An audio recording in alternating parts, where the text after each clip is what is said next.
understands. Reveals to him that the perfection of these shadows are the darkness of his mother's womb, from which he was born. If he wishes to step into a corner and allow these shadows to fold around him, if he will wait here for his mother, upon her return she will take him back into herself, and he will know again the peace of being part of her, and eventually of being uncreated. His fear for Mirabelle erupts into terror, and the fear that he previously did not feel for himself at last squeezes his heart. He flees from his parents' bedroom suite with no sense of how he might find and help his sister. He sprints along the hallway to the north stairs and spirals down. By the time he reaches the ground floor, the thought driving him is that someone in the house will want to help him, that they are not all in league against him and his siblings. If not the chief butler, Minos. Perhaps the junior butler, Nell. If neither of them, then maybe one of the housekeepers. Not Proserpina. Perhaps the head housekeeper, Mrs. Frigg. Someone will want to help him, one of those who always has a smile for him, who treats him with respect.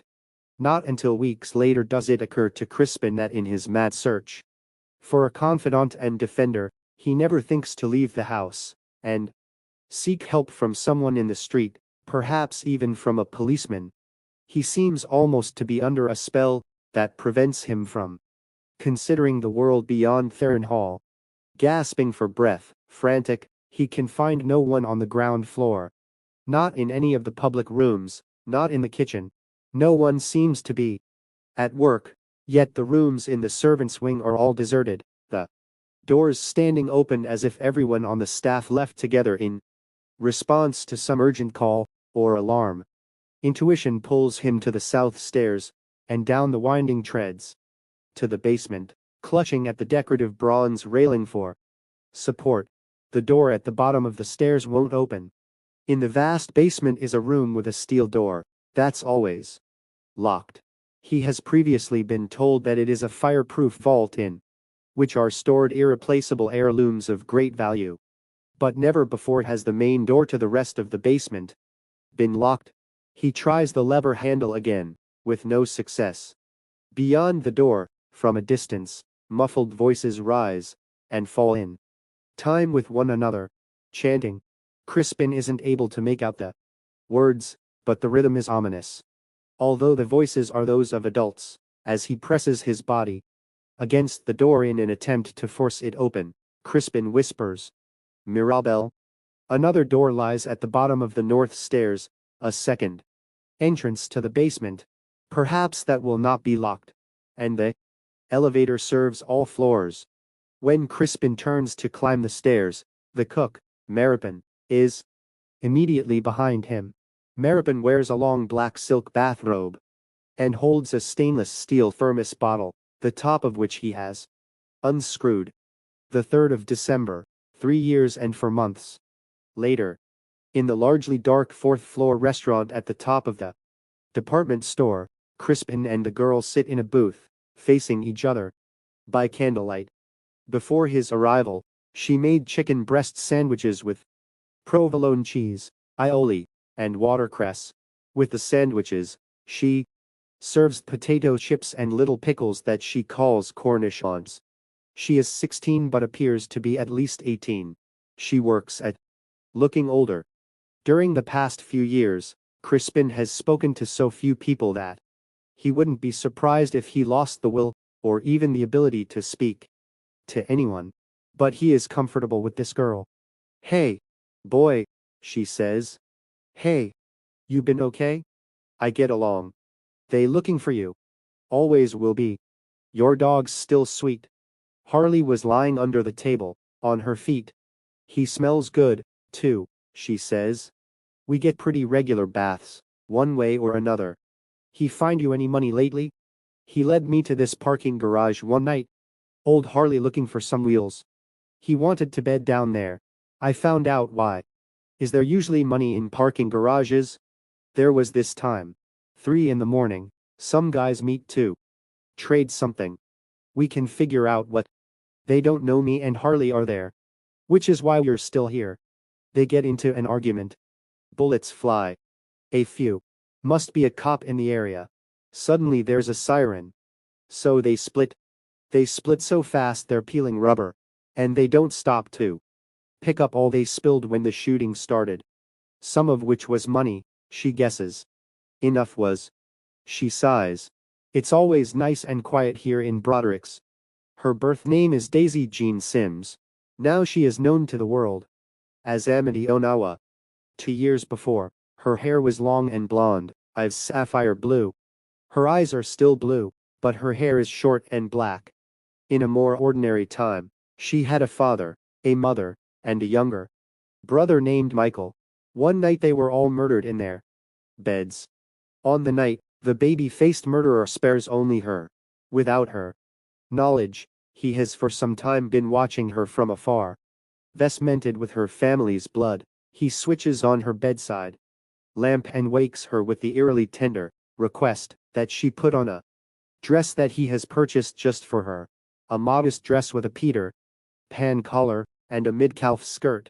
Also a pair of white ankle socks, saddle, shoes, and a lace mantilla. She understands, without being told, that he wants her to wear these things so that he can tear them off her. Shaking as much with grief as with terror, she does as he asks, which includes changing in her small walk-in closet, to ensure that the thrill of anticipation will not be diminished for him by seeing her naked before the moment that he violently disrobes her. Because she is a handy girl who mends her own clothes, she keeps sewing supplies in a closet drawer. When she presents herself attired as he desires, she surprises him with a pair of scissors. The wound she inflicts is far from fatal, but he staggers and falls, giving her a chance to run. Dressed as if for church followed by a sock hop, she escapes, aware that he's getting to his feet, and cursing. If not for what happens when she's holding the scissors, with the blades sunk in the killer, she would scream into the night, and seek help from neighbors. But in that instant when she and the psychopath are linked by blood and steel, she has a flash vision of herself perhaps a year older, in a house that belongs to her aunt and uncle, both of them on the floor, their faces disarranged by bullets. She sees herself, too, on her knees in that carnage, begging for her life as this same lunatic presents her with a fresh costume that he wants her to wear. Mind, heart, and soul, she knows that this premonition is true, that the police will not catch him, that continuing to be Daisy Jean Sims will be the death of her, and the death of still more people whom she loves.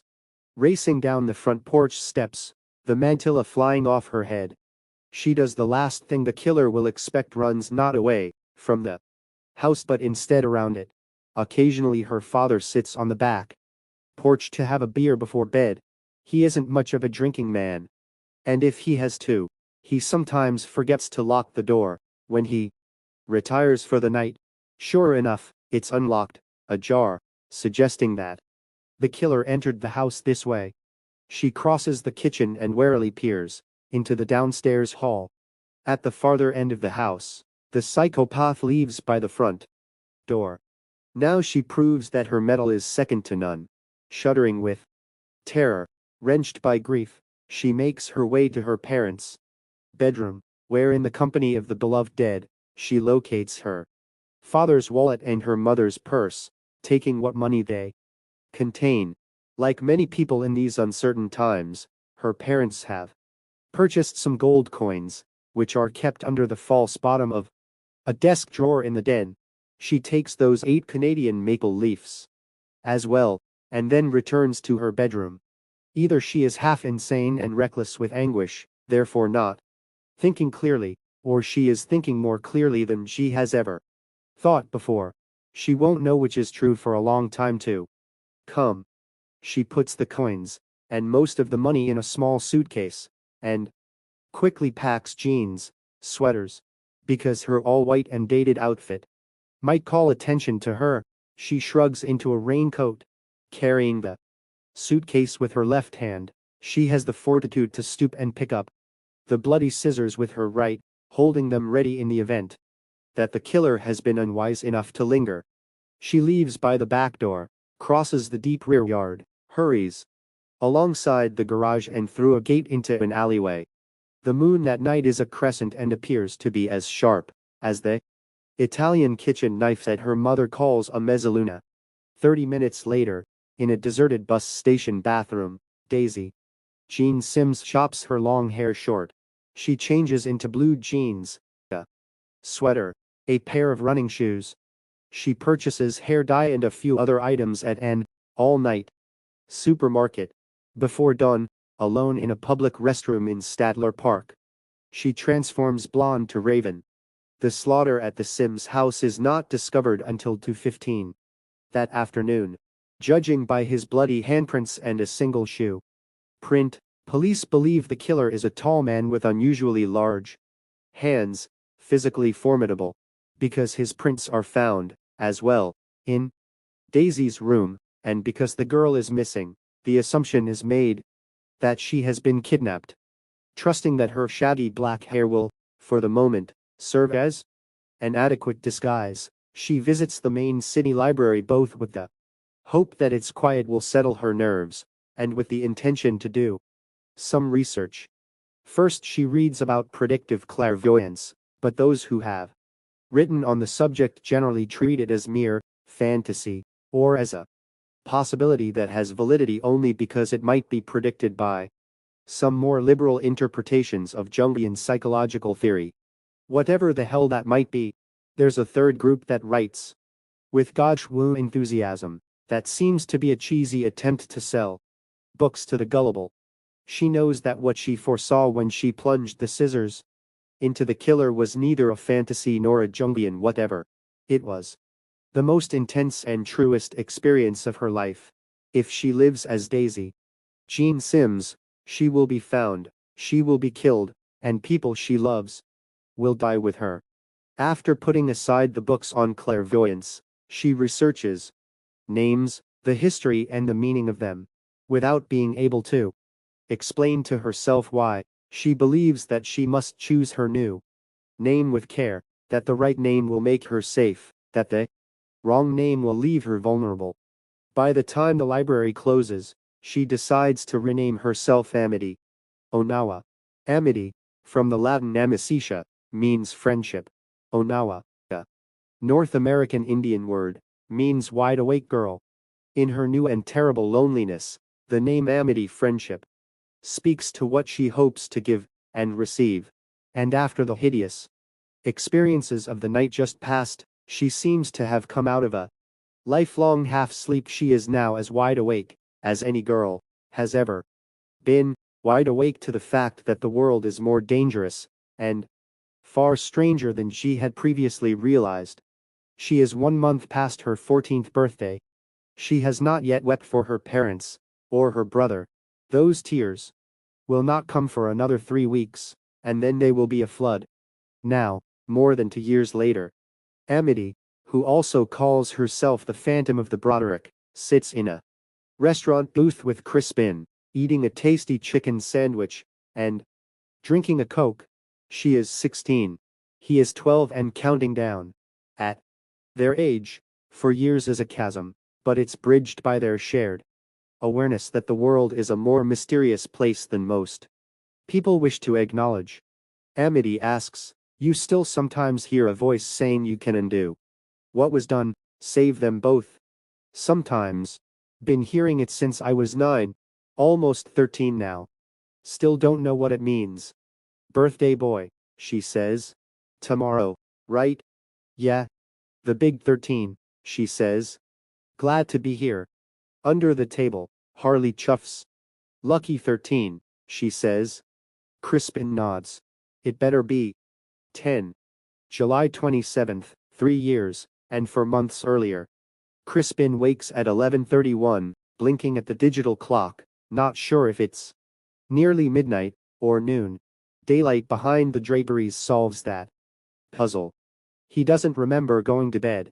In fact, he doesn't remember much of anything after the previous evening's dinner of tortilla soup and chicken nachos. As he sits up against the headboard, trying to clear his mind, someone knocks on the door. He says, "Come in," and the maid named Arula enters pushing a breakfast cart, as if she intuited that he would sleep later than ever before and would wake precisely at this time. The kitchen has sent up enough of Crispin's favorites for 3 breakfasts.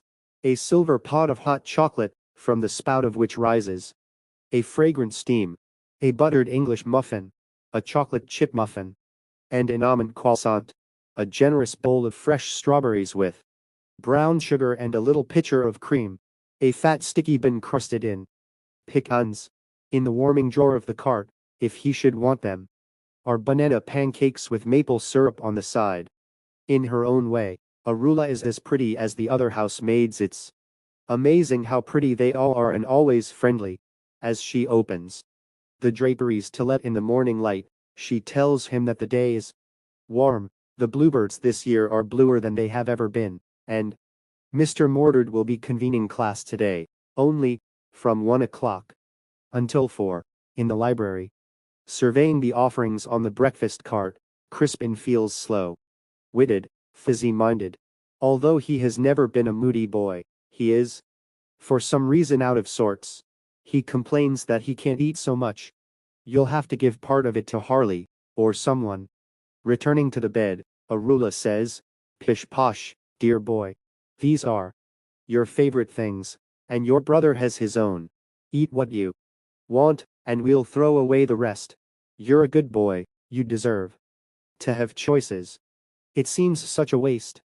"Nothing is wasted," she assures him, "if even the sight of it gives you pleasure."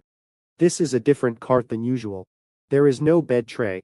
The top of the cart itself swivels over the bed, conveniently presenting all these delicious items within easy reach. After adjusting her uniform blouse, Arula sits on the edge of the bed, grabs one of his feet, which is under the blankets, and gives it an affectionate squeeze. "You're a fine and thoughtful boy, worrying about wasting things." Although his memories of the past evening remain shapes in a fog, Crispin remembers something from the previous afternoon. "Why did you bathe Mirabelle in milk and rose petals?" Only after he asks the question does he remember that he knows of this event because he and Harley were eavesdropping. Arula neither frowns nor pauses in surprise, but answers as if no one keeps secrets in Theron Hall. In the very, very best European families, there are traditional beauty regimens that girls as young as 6 are expected to follow. "We're not European," Crispin mutters. "You're Crispin Gregorio now, and you certainly are European, at least by marriage. Remember, the family lives only occasionally in Theron Hall and has houses all over the world. Your mother wants to be sure you assimilate well and know how to live in any country in which you find yourself. I don't want to take a bath in milk and roses." Arula laughs sweetly and squeezes his foot again. "And you won't? That's just for girls, you silly thing." Nibbling grudgingly on a croissant, Crispin says, "I'll bet girls don't like it, either. Mirabelle loved it. Girls like to be pampered. I'm going to ask her, and I'll bet she didn't like it." "By all means, ask her the first time she calls from France." Confused, Crispin says, "What do you mean, France?" "Well, if you weren't such a terrible sleepyhead, you'd know. We'll all be going to France in October. This morning, Minos and Mrs. Frigg flew to Paris to prepare the house there, and Mirabelle went with them." The filling of almond paste in the croissant, which has been sweet, suddenly seems bitter. He puts down the pastry. "Why would Mirabelle go to France before the rest of us?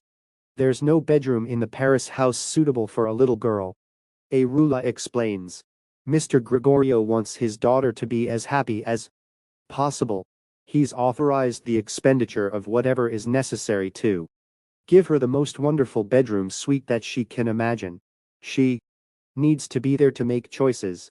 "That doesn't sound right," Crispin says. "What doesn't?" He frowns. "I don't know." Her hand moves up his leg, and she squeezes his knee through the blanket. "Oh. It's right as rain. Mr. Gregorio is a generous man. What about me and Harley? Where are we gonna sleep when we get there?" The Paris house already has bedrooms suitable for boys. You'll be quite happy with yours. He has been sitting up to the breakfast selection. He slumps back against the mound of pillows. I don't want to go to Paris. Nonsense. It's one of the greatest cities in the world. You want to see the Eiffel Tower, don't you? No. I swear, Arula declares, letting go of his knee and rising from the bed. You must have taken a grumpy pill this morning. Dear boy. France is going to be a grand adventure. You'll love every minute of it. I don't speak French. You don't have to. All over the world, everyone who works for Mr. Gregorio speaks perfect English, as well as other languages. When you leave the house in Paris, there will always be a companion with you to translate. Now eat something for breakfast, child. I'll be back to collect everything later. When he's alone, Crispin pushes the cart aside, flings back the covers, and gets out of bed. He restlessly walks the room, stopping repeatedly at the windows to gaze out at the city. Having remembered spying on his mother, Mirabelle, and Proserpina in the sewing room, the boy knows there is something else that he has forgotten. It eludes him. Finally, he recalls Nanny Seo visiting him and his brother briefly during dinner to report that their sister had a migraine and would eat in her room after the headache passed. Don't worry, Mirabelle will be fine. But you must not bother her tonight. He remembers going to bed before 9 o'clock. He wasn't sleepy. When Nanny checked on him, he pretended to be deep in dreams. After she left, he had watched the bedside clock count down to 9:30. He remembers nothing after that. Nothing. So he must not have been as awake as he thought. He must have gone to sleep, after all. In the bathroom, he turns the water in the shower as hot as he can stand it. He steps into the large cubicle, closes the door behind him, and inhales deeply of the billowing steam. The soap produces a rich lather. He always uses a washcloth to soap himself, but suddenly he realizes that he is using his hands instead. For reasons he can't quite put into words, he is embarrassed to be touching himself in this fashion, and he resorts to the washcloth, as usual. The shampoo makes an even richer lather than does the soap, and as he washes his hair, he closes his eyes because sometimes the suds sting them. As always, the shampoo smells vaguely of carnations, but after a moment the scent changes to that of lemons. This fragrance is so extraordinarily intense, and so unexpected that reflexively Crispin opens his eyes, and as he does he thinks he hears someone speak his name. The water drumming splashing on the marble floor, the constant